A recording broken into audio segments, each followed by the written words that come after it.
Xabi Alonso Real মাদ্রিদের কোচের দায়িত্ব নিয়েছেন এবারই প্রথম। কতটা সফল হবে সেটা ভবিষ্যতই বলে দেবে।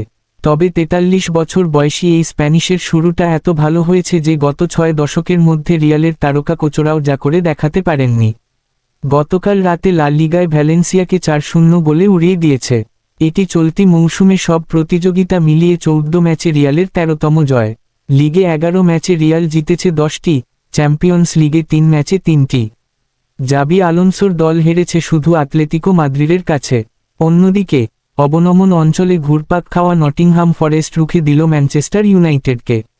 টানা ৩ ম্যাচ জিতে দুঃসময়কে পেছনে ফেলার বার্তা দেওয়া ইউনাইটেড আজ নটিংহামের সঙ্গে ২-২ গোলে ড্র করেছে। ইউনাইটেডের পয়েন্ট খোয়ানোর দিনে জিতেছে পয়েন্ট তালিকার শীর্ষ দল আর্সেনাল। বার্নলিকে ২-০ গোলে হারিয়ে টানা পঞ্চম জয় পেয়েছে গানাররা। অপরদিকে ৩ মাসের মাথায় বার্সেলোনার স্প্যানিশ ফরোয়ার্ড লামিনে ইয়ামালের সঙ্গে আর্জেন্টাইন গায়িকা নিকি নিকোলের প্রেমের সম্পর্ক ভেঙে গেছে। এমনকি ইয়ামাল নিজেই তা স্বীকার করেছেন বলেও দাবি স্পেনের সংবাদমাধ্যমের। সাম্প্রতিক সময়ে এই তারকার সঙ্গে ইতালিয়ান ইনফ্লুয়েন্সার আনা গেনোসোর সঙ্গে সাক্ষাতের গুঞ্জন ওঠে। এরপরই এলো নিকোল ইয়ামাল প্রেম ভাঙার খবর।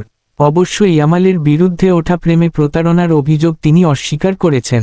আপনাদের মতে ইয়ামাল কি মেসি ভক্ত নাকি জনি সিন্স ভক্ত? কমেন্ট করে আমাদের জানান। ধন্যবাদ ভিডিওটা শেষ পর্যন্ত দেখার জন্য। লাইক, কমেন্ট আর শেয়ার করতে ভুলবেন না। সাবস্ক্রাইব করে আমাদের সাথে থাকুন। কেমন লাগলো জানাবেন নিচে। আগামী ভিডিওতে আবার দেখা হবে ইনশাআল্লাহ।